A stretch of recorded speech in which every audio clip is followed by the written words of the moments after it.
Denizens of the night, welcome to another episode of the macabre, the terrifying. Broadcasting live from a seemingly innocuous coffee shop, I will be your guide through the witching hours.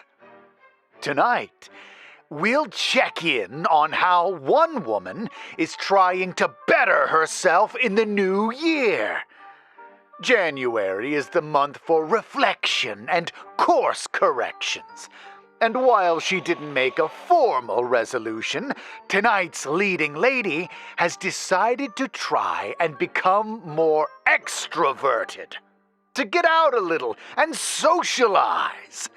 So, she signs up for a 6-week class to help guide her along the way. All is well, until she gets to know a few unusual classmates. This story is called I'm a Shut-In and took a class to help me learn social skills, but now I wish I'd never signed up, and was written by Quincy Lee.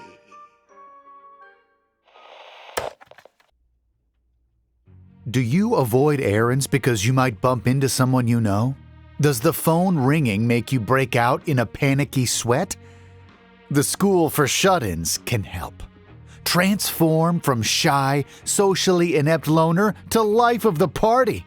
We can't make you an extrovert, but we can teach you how to fake it so well, everyone will think you are. Grow from cocooned caterpillar to social butterfly in 6 weeks. Click to register. Wrapped up in my pajamas at my computer, I consider the link. No one can make me an extrovert, not even a fake one. You may wonder about me writing this post. Sure, I'm great online, but in person I can barely stammer 2 words. I turn red and sweaty and I panic fart. Which would be funny if I were a charming extrovert and could make a joke from it, but I can't. So I just die inside. Last phone conversation I had with my boss, I ended with, "Love you, bye," because the only phone calls I ever make are with Mom. Needless to say, I quit my job. Just ghosted. Couldn't face the fallout of that. Okay, maybe I need this class. I sign up. Week 1. Week 1 opens with some pretty generic videos explaining types of anxiety. Those who are comfortable are asked to write an introductory post. Those who are not can fill out as much or as little as we want of a questionnaire, but at minimum we need to pick a username. Mine is Frogger. There are 16 of us in total, and I'm surprised to find that a lot of my classmates have social anxiety even online. Only about half write an introductory post. Our other assignment is to journal about our biggest fears. I write, I'm worried that I'm worthless and will never find love. I'm basically a female incel, and my greatest fear is that I will never like myself. There, I said it. I'm 22 years old. I obsess over everything I do or say. Every mistake I make burned forever in my brain. If this class can teach me to go out in the world, maybe people will like me. And if that happens, maybe I can learn to like myself, even just a little bit. Week 2. We have our first Zoom meeting at the end of week 2. We're working toward week 4, which is the big week when we have our in-person meetup, which will require us to go to an actual cafe. We won't have to talk to anyone. We'll place our orders in advance, and our drinks will be waiting for us at tables with our usernames. We'll pull out our laptops and conduct class online, but we will have to be in the same space, breathing the same air, being together. It makes me nervous. I'm sure it makes everyone nervous. So to get us ready, week 3 is our first synchronous online Zoom. And to get us ready for that, week 2 is our first synchronous online chat. We only spend the last 10 minutes of class in the chat. Our instructor, Brandon, coaxes replies. Brandon. Hey everyone, how are you doing? Okay. How about we all just say hi? Trudy. Hi. Brandon. Just type hi in the chat box, please, so I know it's working for you. Trudy. Hi. Frogger. Hi. Everyone is nervous, and 2 people have already dropped the class. We're down to 14 students now. Our instructor nonetheless applauds everyone, even those who only lurked. He tells us we're doing great. Week 3. Week 3 is our last online session. We join Zoom. On screen, our instructor smiles at us from the actual coffee shop where we will meet next week. Patrons sip drinks and bustle around him. The instructor cannot see us, our cameras are off, but he invites us all virtually to pull up chairs with our coffees. Brandon is a pleasant, professorial man in his mid-40s with red hair and a beard, chubby and good-looking. Brandon says comforting things like, I won't expect you to talk, don't worry. I actually love sitting in silence. Sometimes, if I'm nervous, I pretend that instead of a person, I'm a cat. No one can talk to me because cats can't talk. That's how I used to convince myself to go out places. Not as Brandon, but as Cat Brandon. Wow, dorky. Makes me feel better about my own dorkitude. There's no pressure to say or do anything in the chat.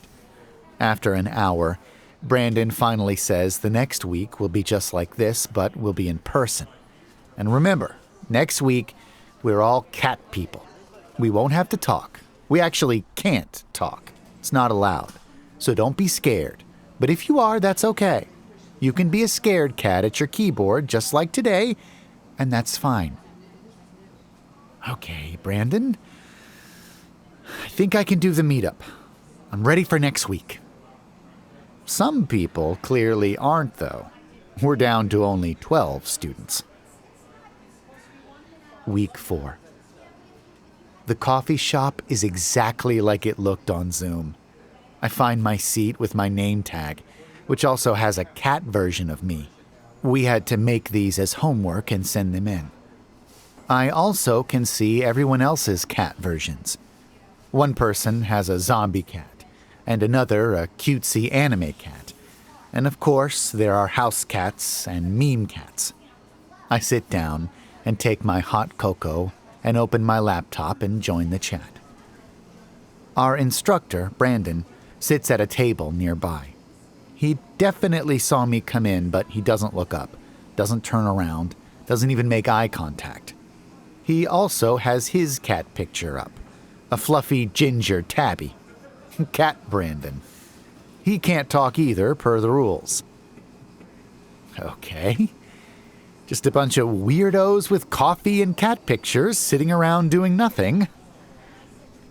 Check. Can do this. God, I wish I weren't sweating so hard right now. My stomach in knots. About half of the other students are here already, and I'm surprised at the diversity. A 30-something woman in sweats, a man who might be in his 50s, a teen girl who is the only person younger than me, with pale skin and haunted, sad eyes, dressed in goth style, complete with smoky eye makeup. One guy, whose name is George, arrives late and says a nervous, "Hi, hey," to everyone as he sits at his place. We are all aghast. George, we're cats. You can't break the rules. No talking. Thankfully, George reads the room and shuts his trap. Brandon's fingers rap on his keys into the chat. Brandon. All here. Good. Let's begin. Week 4. Post-class. So the cat thing was actually pretty fun. In the chat, Brandon asked us each why we picked our specific cats. We could pass or engage. Then Brandon broke us off into pairs to meet each other or to be quiet cats if we didn't feel like talking. I even made one friend.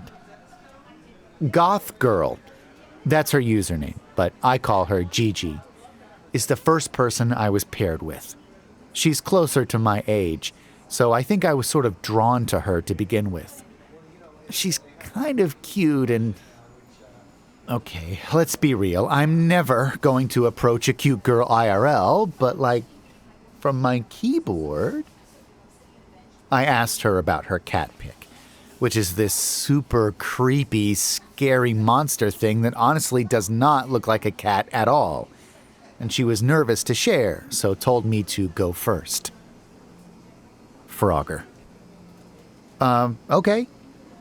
Well, mine is a cat in a frog hat because I have kind of a weird frog face.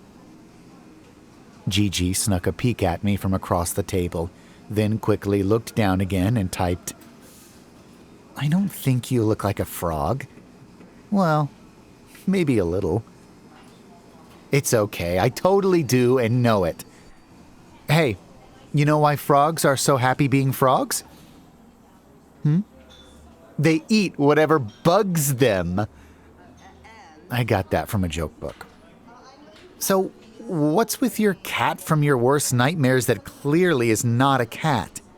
Did you draw it yourself? Yes. You got skills. I'm impressed. My only talents are looking like a frog and sharing frog puns. And shoot! I just realized what I should have made my username. Hermit the Frog? Okay, everyone. Time to switch partners. Finish up your conversations. Oh, dang. Well, it was nice chatting with you, Gigi. Can I call you Gigi? I really enjoyed seeing your art, too. Looking forward to our next chat. Me too. Take care, Frogface. Okay, so it's not an actual conversation, but we were technically IRL, which means I interacted IRL with a girl who's not my mom or me looking back from a mirror. A cute girl. Go me. Once I got out the door, though, the anxiety hit me in a wave. The worst anxiety I felt in forever, really. It literally felt like eyes watching me, following me. My nerves didn't stop until I got home. And even then, after I wrapped up tight in my blankets like a caterpillar into its cocoon, it took a long time for that unsettling feeling to fade. Week 5. Today is our conversation class, and I'm so terrified at the thought of speaking to Gigi aloud instead of through the keyboard that just the thought drenches me in sweat.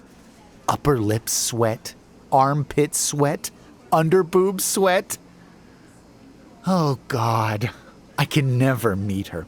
Unless it's in the rain, so she can't tell how sweaty I am. But why would we meet in the rain? I'm doomed.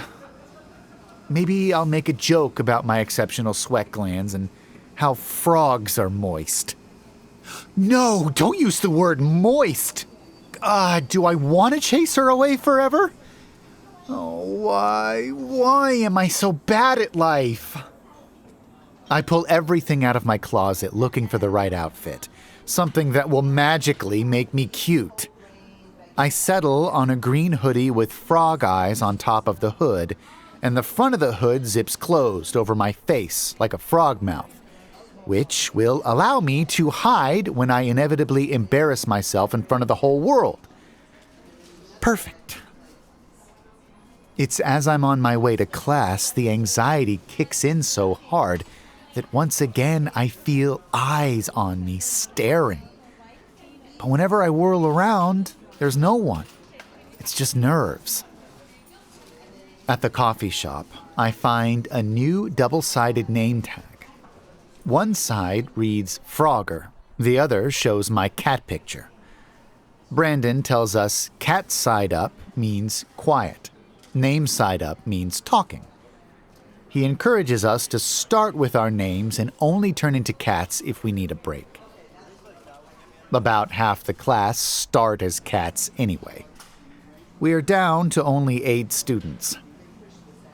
Moist, I keep thinking in my sweltering hoodie, wishing I could shunt the word out of my brain forever, but unfortunately, it's how I am and how I feel.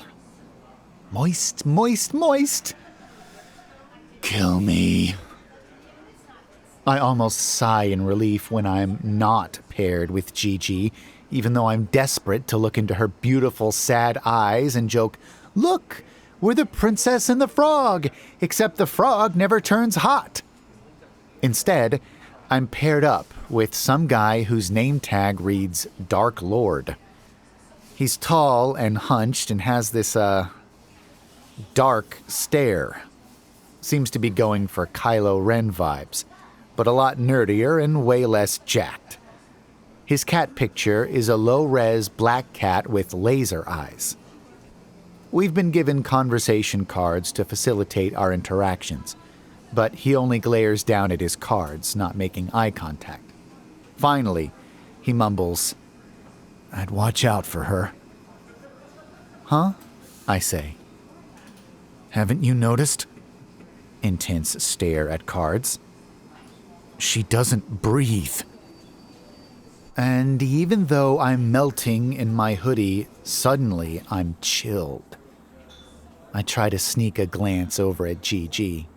When I look back at Dark Lord, he's eyeing me with such a burning intensity I feel my skin crawl, but he quickly drops his gaze and reddens. He really can't look anyone in the eye, apparently. After a few more partner swaps, Gigi is my last conversation for the day. She still has her name tag on the cat side and looks utterly shattered by the conversation exercise. Apparently, she just can't bring herself to make so much as a peep. Her face is red and her eyes damp, and even though it's her turn to start by reading a question from a card, it's obvious that isn't going to work for her. I have an idea, and I reach over and tap the top question on her list. "What is your name?" Then I point to myself, tugging my frog hoodie and circling my face with a finger. Frog face. She peers at me from beneath lowered lashes. I show her the first question on my card list. "Where are you from?" She shakes her head. I try another one, sifting through the conversation questions, and hold one up for her. "What's something you really like?" She looks at it, and then points to me. "You like me?" I blurt. Her eyes widen, and I suddenly realize what she means. Oh, geez. You're asking me to answer the question about what I like, not telling me that you like, I zip up my hoodie so that she's just looking at a green fabric frog face now. My cheeks are on fire. It is really unbearably hot in this room. I think I might die right here. But then I hear a sound that breaks through the fire and makes my heart lift. A very soft tinkle of laughter. Gigi is laughing. I mean, I'm still going to go and die of shame when I get home, but at least I'll die knowing I made her giggle. And then I feel a soft tug on my hoodie. The zipper opens, and a wave of cool air rushes in as her small fingers open up the front. Brandon is calling us back to order and saying class is going to wrap up and we'll meet next week. As I'm packing up my bag, I glance back to Gigi and she's watching me. She points at her question card, the one I pulled out about something you really like, and then points back to me. And then she turns and quickly darts out. My heart, it's bursting. Week 5, post-class. I'm just about to set off for home when a bell jingles behind me and the coffee shop door opens and the barista yells, "Hey!" I'm already in my introvert bubble. Let's be real, I'm always in my bubble. And having it popped by this apron barista whose face is making loud words at me shatters me into a panic. Oh no, I think. My palms sweat and my throat closes up. Unfortunately, I already made eye contact, so I'm trapped. Suddenly, I notice the tablet he's waving and the stickers on it. It belongs to Gigi. Finally, the sounds tumbling out of his lips register. "One of your classmates forgot her tablet." Not knowing what else to do, I hold my hand out. My internal monologue flares up. What if he thinks you're trying to steal it? What if he takes the opportunity to strike up a conversation? You'll have to pretend to faint, and when he goes in to get water for you, wake up and run away. But the employee smiles and says, "Thanks," and hands me the tablet and heads back inside. And I breathe a sigh of deepest relief. Well, I survived that. The sky overhead is a deep and beautiful purple, the stars just coming out to twinkle.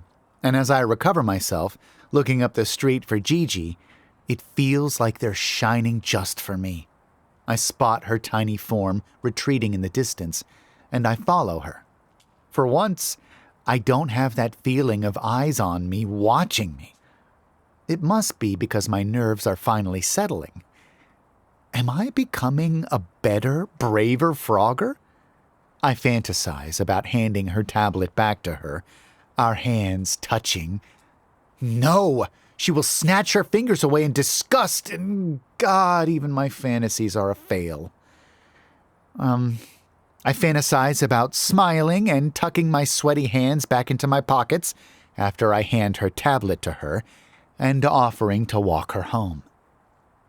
But with each passing step, it feels less romantic, more like I'm just a stalker.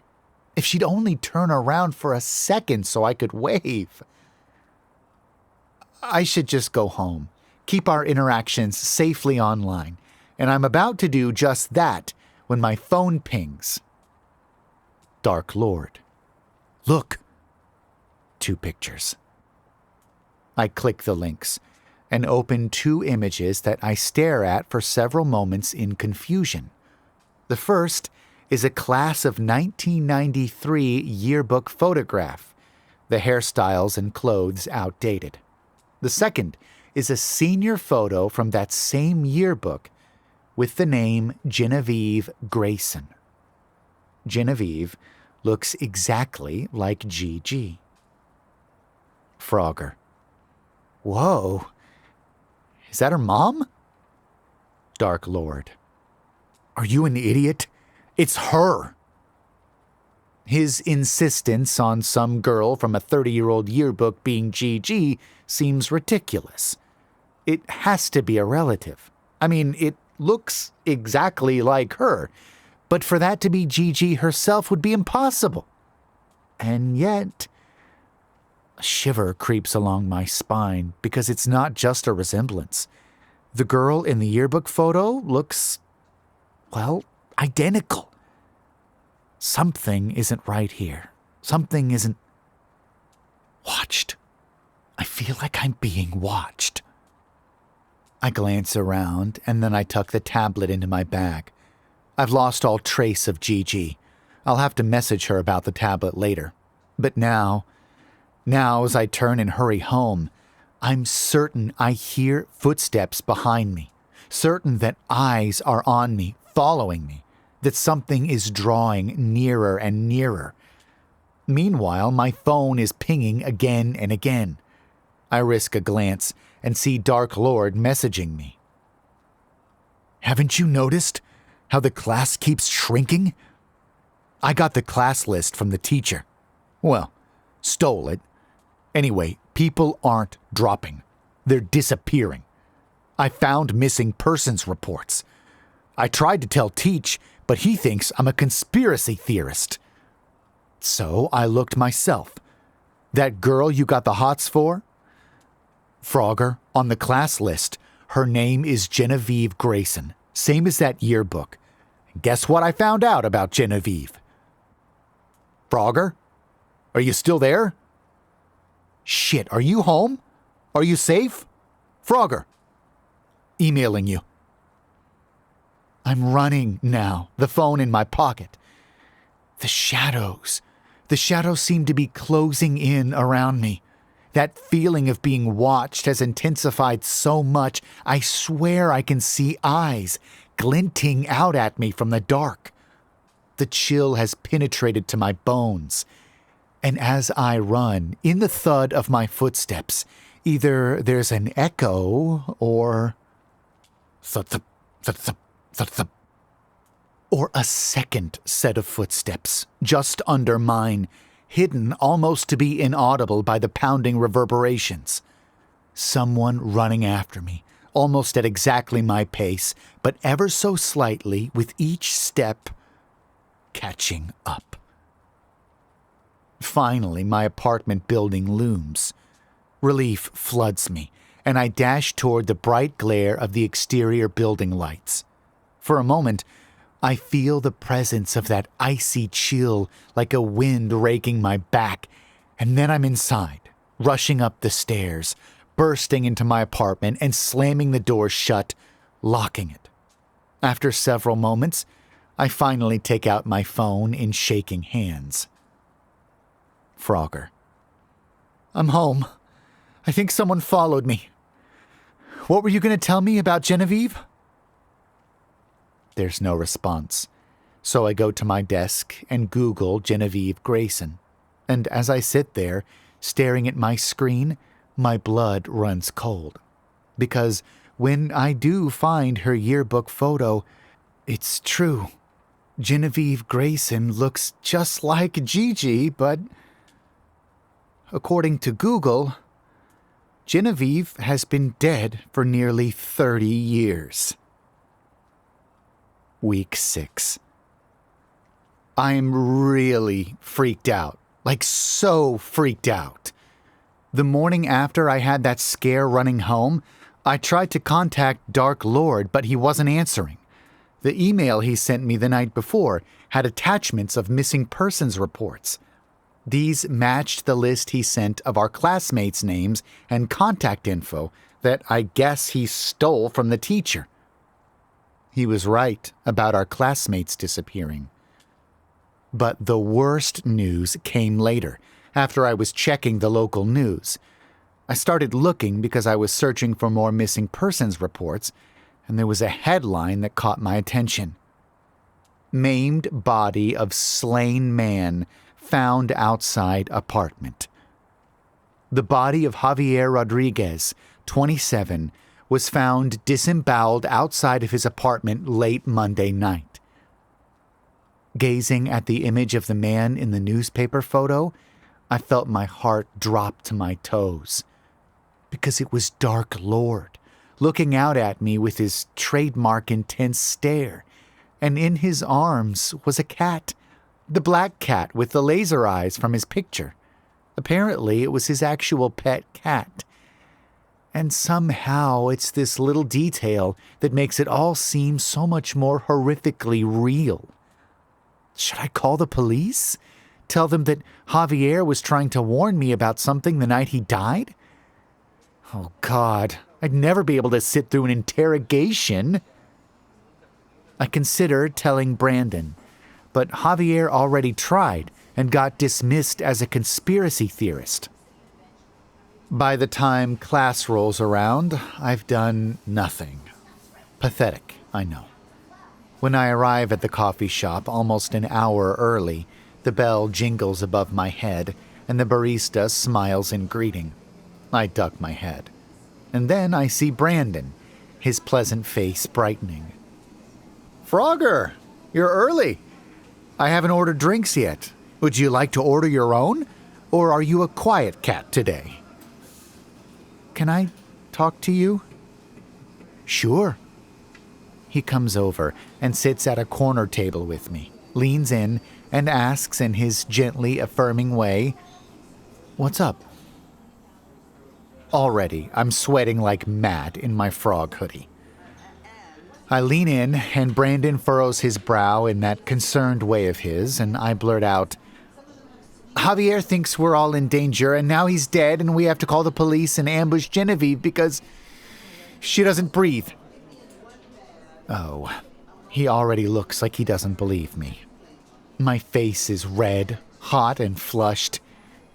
I open up my messenger app and show him the messages I exchanged with Javier, as well as the yearbook pics of Genevieve and the news article about Javier's death. "I don't know what to say," he admits when he finally does speak, shaking his head. "This is all so..." After a pause, he asks, "Why did you wait until now to tell me? Aren't you usually much more comfortable communicating by messages?" "I didn't want her to know, and I was worried she might have some way to... I don't know. I mean, Javier hacked your site and got access to your class roster." "What?" "I just didn't want her to find out beforehand and come after you or me." I drop my eyes. It feels like a betrayal, talking about Gigi this way. I have to remind myself that she's not Gigi, she's Genevieve, and she's much, much older than the 19-year-old she appears to be. "Did you go to the police?" asks Brandon. I shake my head.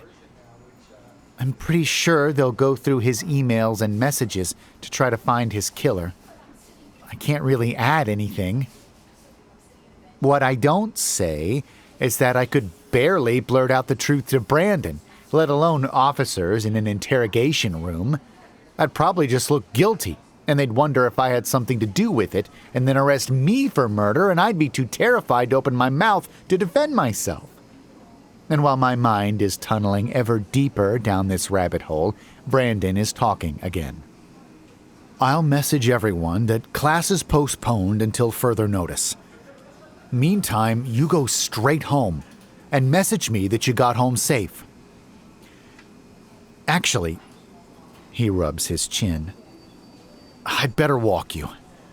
Come on." We head out into the early evening, and even though I'm bundled up with a scarf over my frog hoodie, the wind is biting and makes my eyes weep. Brandon interrogates me about my disappearing classmates, who else I've told, and I'm mumbling my answers when my flesh prickles. "What is it?" Brandon stops.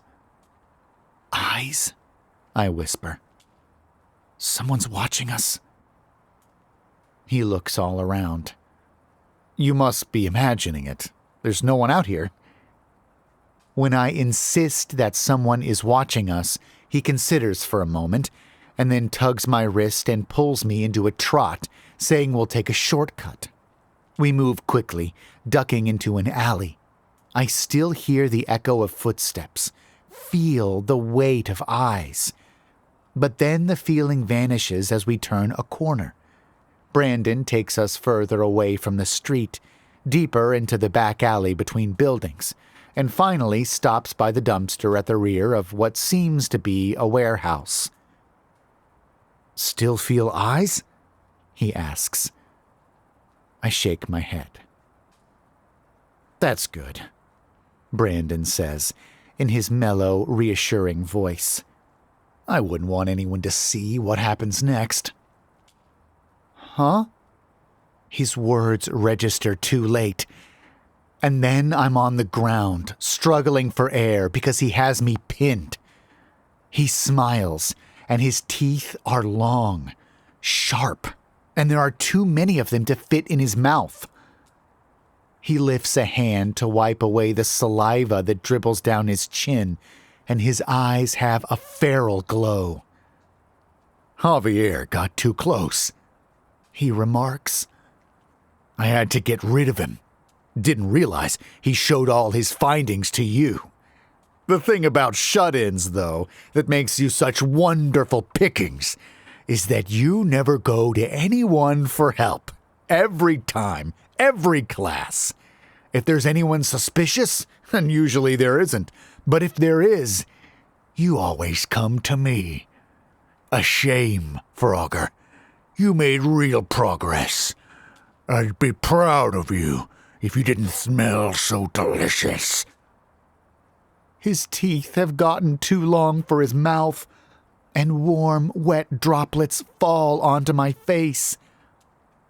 And then it's back. Eyes watching me. Soft footsteps. I look past my slavering professor, and behind him stands a girl, pale in her gothic makeup. Brandon's head turns. Huh? She looks down at me, then at Brandon. He wipes his face, and his teeth retract enough for him to growl. Nice of you to join class, Genevieve. My worst student here with my best. You know, your classmate here thinks you're immortal. A shame she doesn't have my sense of smell, or she'd know better. He inhales deeply and smiles. A smile that cracks his face wider than should be possible, revealing that those teeth run in rows deep into his skull. Then he tells her to please wait and not run and make him chase her. I hate exercising before dinner. When he turns back to me, his jaws open wide enough it seems he might swallow my head whole. Stop. It's a whisper, but the first word Gigi has ever spoken. To my shock, Brandon does stop. He blinks and turns. What's that? He looks at her, and his eyes have gotten wide, nostrils flaring as he sniffs the air, as if he smells something on her breath. She inhales deeply, clenching her fists, and yells, Stop! The world explodes. I don't know how to describe it. It's like the word leaves her body, and in the air becomes a great dark mass of blackness, shadow given form, and at the same time her real body, her human body, collapses like a deflated balloon, and the thing that emerges from her voice expands like spilled ink across my vision, stretching up and above us, and for just an instant as it looms, all solid black except for vaguely pointed ears and the flashes of white that might be teeth, I recognize it. The cat she used for her name tag picture? Cat Gigi. But, of course, it is not a cat, and never was. And apparently, now that it's been freed by her voice, Brandon can definitely smell it, because in the instant before it envelops us, he springs, leaping with a shocking agility away from me and up the side of the building. But that liquid shadow spills upward just as fast, and his screams vanish into gargling. There's a crunching and squelching, and blood rains down on me. And then I hear screaming, and this time it's my voice. And I'm running as fast as my legs will carry me. Graduation. Brandon's corpse has not been found. He's been listed as a missing person, just like all my classmates. The only exception is Javier. If I had to guess, Brandon was interrupted at the scene and fled to avoid being caught by someone who wasn't a shut-in. It's been weeks, and I still haven't told anyone all of this. Who would I tell? Ironically, even though Brandon's class didn't make me an extrovert, I've gotten better at things like grocery shopping. I guess after the last lethal lesson, well, I found there are scarier things in the world than small talk. Though it's still in my top 10. Oh, also, Gigi messaged me. Gigi. Hi. Hope you're okay, Frogface. Sorry if I scared you. Sorry for thinking it was you disappearing people. I was completely suckered by Brandon. It's okay. So it was you following me all those times? Watching me? Yes. You knew what Brandon was and were trying to protect me? Honestly, I had no idea about our teacher. The truth is, I followed you because I like you. You seem sweet. I'm sorry, I shouldn't have been following. I just took the class because I have no friends. Oh. Well, kinda glad you did. If you hadn't, I'd probably be dead. You not mad, Frogface? No. I actually, I followed you too the other night. Wasn't trying to stalk you, but you left your tablet. So, you're not gonna try to eat me? Have frog legs for dinner? No. What about that super scary monster, Cat Gigi? If I don't use my voice, it sleeps. So, we can be friends? Yes. Okay.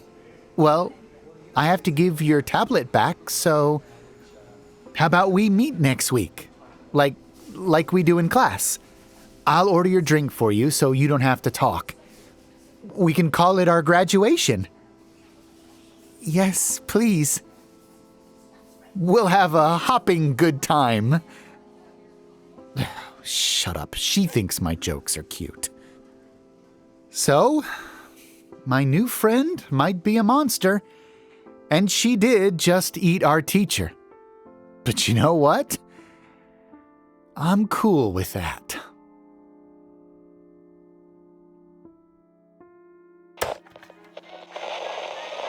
Is it possible for a story to be bone-chilling and heartwarming? I think we have an answer. It just goes to show two things. There is someone out there for everyone, and beggars can't be choosers. When it comes to being lucky in love, your options are to either put yourself out there or settle down with a literal monster. Haha, well, even monsters need friends and love. Who am I to yuck someone else's yum? If you enjoyed this story, please check out the author in the links below. If you're craving another yarn spun by Quincy Lee and narrated by me, have a look on your screen now and click on the video card. But before you go, won't you leave a like on this video? Let me know your thoughts on this story and my telling of it in the comments below, and subscribe for more stories like this one. Whatever you do, make sure you Google your love interest before the first date. And don't fall asleep.